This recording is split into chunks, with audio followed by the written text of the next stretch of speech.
కాంగ్రెస్ అనుకుంటే పైకి రాష్ట్ర కాంగ్రెస్ అధ్యక్షుడు మహేష్ కుమార్ గౌడ్ గారు నూతనంగా మన రాష్ట్రానికి ఇన్ఛార్జ్ అయినటువంటి మీనాక్షి నటరాజన్ గారు, విశ్వనాథన్ గారు, వేదికపై ఉన్నటువంటి మంత్రులు, చైర్మన్లు, కార్యకర్తలారా, సోదరులారా, సోదరుమణులారా, ఈ రోజు ఇక్కడ కూర్చోవడం ఏంటంటే అసలుకు రాహుల్ గాంధీ గారు ఎప్పుడైతే కన్యాకుమారి నుంచి కశ్మీర్ వరకు నడిచిన తర్వాత ఆయనకు ఒక ఆలోచన వచ్చింది. గతంలో ఆయన పార్లమెంట్లో 90% పీపుల్ 10% లాభపడుతున్నారు, 90% పొడుగు బలైన వర్గాల వారు. ఇప్పటికి కూడా రాజ్యాధికారులు రాలేదు, సోషల్ జస్టిస్ జరగలేదు, వాళ్ళకు ఉద్యోగాలు వస్తలేవు. కింది లెవెల్లో ఎక్స్రే అన్నారు, ఎక్స్రే ద్వారా కింది లెవెల్లో ఏ విధంగా బతుకుతున్నారని ఆలోచన చేసిన తర్వాత యావత్ భారతదేశంలో ఒక ఆలోచన వచ్చింది. నరేంద్ర మోడీ ఈనాడు 10 ఏళ్ళు సర్వీస్ లో ఉన్న ప్రధానమంత్రి ఉన్నా 2-3 సార్లు కలిసినాము. ఓబీసీ ఎంపీస్ కన్వీనర్ మా జనాభా ఎక్కువ బాబు, మాకు ఒక సెపరేట్ మినిస్ట్రీ అని ఓబీసీ కంటే అది చేయలే. కులగణన చేయమని 1931 అయింది బ్రిటిష్ పీరియడ్ లో. ఇప్పటి వరకు కూడా కులగణన చేయలేదు. ఆ కులగణన చేయమని చెప్పాము. కానీ రాహుల్ గాంధీ గారు ఎప్పుడైతే జనంలో పోయిండో మన తెలంగాణలో కూడా ఇక్కడి నుంచి కర్ణాటక నుంచి మొదలు పెడితే మహారాష్ట్రలో కూడా ఆయన నడిచిన తీరు చూస్తూ ఉంటే ప్రజల్లో ఒక విశ్వాసం వచ్చింది. అరే ఒకరే ఒక్క నాయకుడు కాబట్టి పేద ప్రజల గురించి ఇందిరాగాంధీ తర్వాత ఇందిరాగాంధీ మనమలు మాట్లాడుతున్నాడని ఆలోచన వచ్చింది. ఆ ఆలోచన తెలుసుకునేటువంటి రేవంత్ రెడ్డి కులములను కల్పించింది. నేను 10 జిల్లాలు తిరిగిన కామారెడ్డిలో సిద్ధరామయ్య మనిషి మీటింగ్ పెట్టారు. 42% ఇస్తాడు.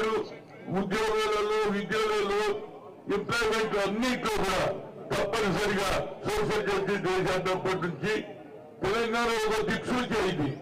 దీనికి అనుగుణంగానే రాహుల్ గాంధీ గారు పార్లమెంట్ లో మాట్లాడే తీరు చూసి వారికి ఒక ఆలోచన వచ్చింది. ఎవరు బరువు బలైన వర్గాల వారు ఎక్కువ సంఖ్యలో ఉన్నారు, వీరికి ఎట్లనన్నా వచ్చే తరంలో కాంగ్రెస్ ప్రభుత్వం వస్తామన్న ఆలోచనతో ఇవాళ రాహుల్ గాంధీ మీద ఎప్పుడో ఏమి ఆనాడు దేశ స్వాతంత్రంలో పెట్టినటువంటి పేపర్ కు కావాలని ఎట్టి పరిస్థితుల్లో ఇది మనీ లాండరింగ్ జరగలేదు.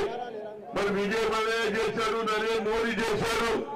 అదేవిధంగా అదాని కూడా ఉన్నాయి కేసులు. మరి దాని గురించి ఎందుకు నువ్వు మాట్లాడేవారు? ఎందుకంటే వాళ్ళంతా నీ భక్తులు. రాహుల్ గాంధీ ఇమేజ్ పెరుగుతున్నది. దేశంలో మళ్ళా కాంగ్రెస్ వస్తుందన్న ఉద్దేశంతో ఈ కార్యక్రమం తీసుకున్నావు. మంచిగానే చేసినప్పుడు మా అందరికీ చూసి వచ్చింది. ఇంతమంది కలుగుతూ అనుభవం అన్నదమ్ములు అందరూ మాట్లాడతాం. కానీ తమ్ముల మీద అన్నం పెట్టి తమ్ముల మీద ఎవరైనా కొడితే అన్న వస్తాడు, అందరిని కొడితే తమ్ముడు వస్తాడు. నేను ఒక బలగం అనే సినిమా చూసిన 30 ఏళ్ల క్రితం పోయిన సినిమా. ఆ సినిమా 30 ఏళ్ళ ఒకరికొకరు కలుసుకున్నారట. అట్లా మనం కూడా కలుసుకున్నాం. ఇది అందరికీ అవకాశంలో ఎవరు రాజకీయాలు వేరు.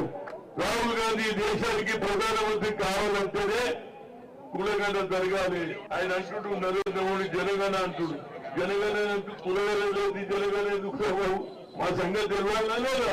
వా ఏం మాట్లాడతావో నరేంద్ర మోడీ ఇలా ఏం తప్పు చేసిందని ఆయన మీద కేసులు పెడుతున్నాడు.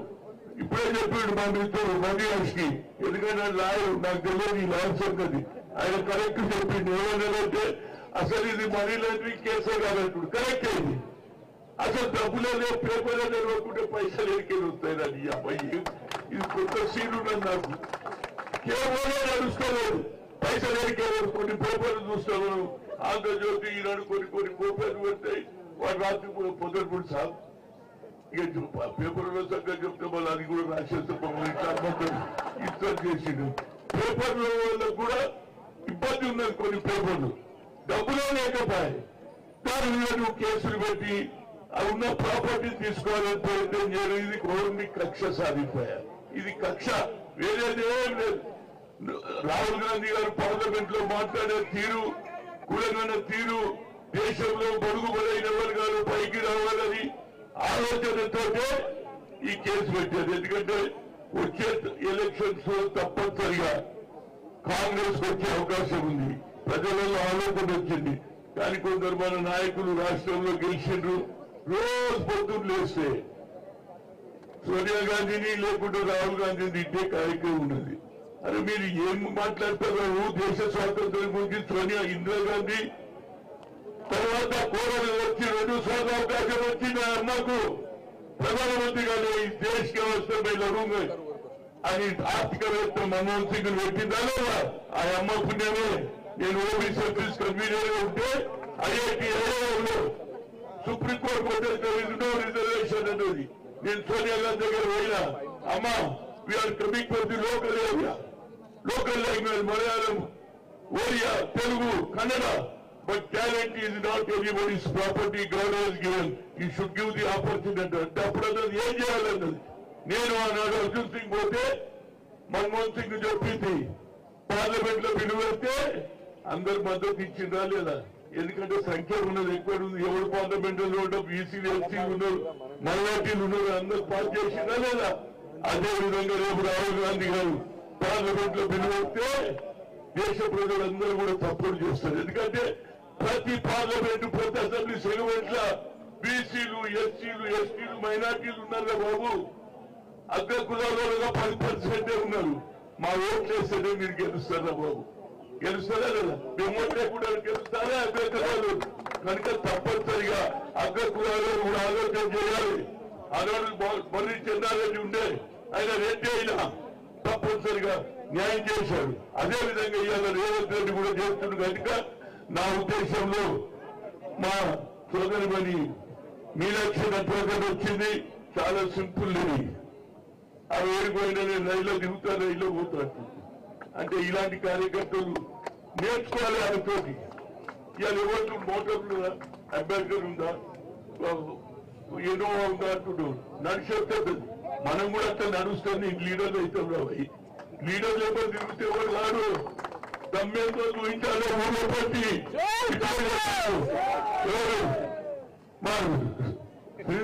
మన మంత్రి గారు ఐటీ మినిస్టర్ చెప్పిండు ఇది గ్రామ గ్రామాలలో పోవాలి. ఆమె ఆల్రెడీ ప్రోగ్రామ్ ఇచ్చింది. ఏది జై బాపు, జై భీమ్, జై संविधान. कल का हमारे संविधान के पास अम्बेडकर को अमान हुआ 2019 में. मैं आपको सुनाने वाला हूँ. 2019 में 12 तारीख से लेकर सुबह तक पंचमुखे चौरस्ते पे जय भीम का स्टैचू लगाए. 13 तारीख के दिन उसको तोड़ दिए. उस वक्त ने पीसेस कर लिए. मैं 14 के पेपर में सुन के वहां गया. और उसके बाद धंधा करा.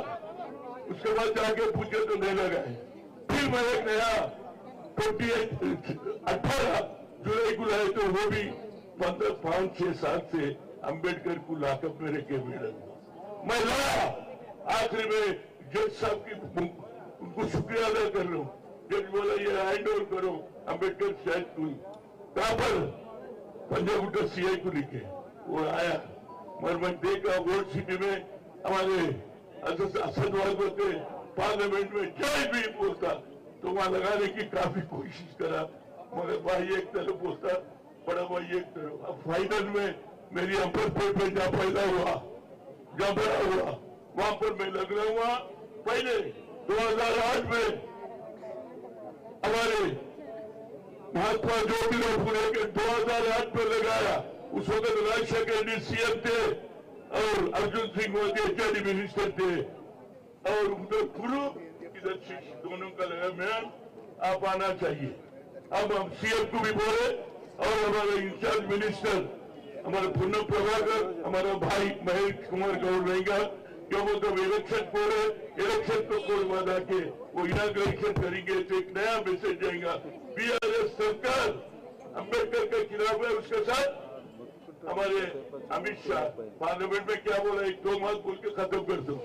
अम्बेडकर अम्बेडकर अम्बेडकर अम्बेडकर अम्बेडकर आखिर में उन्हें ये फैशन हो गया, बोलता अरे भगवान है रे हमारा, हमको तो भगवान को देखे नहीं, गरीबों को पानी पे तो पीने नहीं दिए, मंदिरों में आने नहीं दिए, उसको हम भगवान मानते। वैसे सर बेइज्जती करा और यहाँ पर पानी से मिला रहे। और दूसरी, हिंदुस्तान का जो आरएसएस का चीफ है मोहन भगत बोलता, हिंदुस्तान की आजादी यहाँ पर अयोध्या में राम मंदिर बनने के बाद सही आदत, अरे दीवाने है कह रहे भाई 7 साल के बच्चे को पूछो वेन यूर इंडिपेंडेंट डेज का 1947 15 अगस्त बोलते एक नया दुकानदार है, दीवाने रहे भाई, कान में मेरे फूल है, झूठे बातें करे। तो इस वजह से हमारी इंचार्ज तीन इशू ले ली, जय बाबू, जय भीम, जय संविधान, उसके साथ जय आजादी भी मिला हूं, आजादी भी मिला हूं। क्या बोलते आजादी के साथ आरएसएस अध्याय कर रहा, एक जमाने में हो रहा था नरेंद्र मोदी, सोनिया गांधी का, मनमोहन सिंह का रिपोर्ट कहां पर है, सोनिया गांधी का। आज कौन सा रिपोर्ट है भाई, तेरा रिमोट कंट्रोल आरएसएस नागपुर में है, ये दुकान चल रहा है, आरएसएस बीजेपी का नहीं, आरएसएस ही सरकार चला रहा। उसी वजह से हमारे वक्त भाइयों के साथ उनके दखलंदाज करके अमेंडमेंट लाए, उसके खिलाफ भी अपन लड़ना चाहिए। सोनिया गांधी और कांग्रेस पार्टी और सब पार्टियां मिला के मुसलमानों को पढ़ाने का काम बंद करो। ये हिंदुस्तान सेक्युलर है, सेक्युलर रहेगा, हिंदू देश कभी नहीं बनेगा। महात्मा गांधी, पंडित जवाहरलाल नेहरू और सरदार वल्लभ भाई पटेल, मौलाना मिलके ये सेक्युलर देश है, सेक्युलर देश रहेंगे। बराबर हर ग्राम को जाऊंगा, अम्बेडकर को हम भी दूध से मिलाएंगे, हमारा क्या हुआ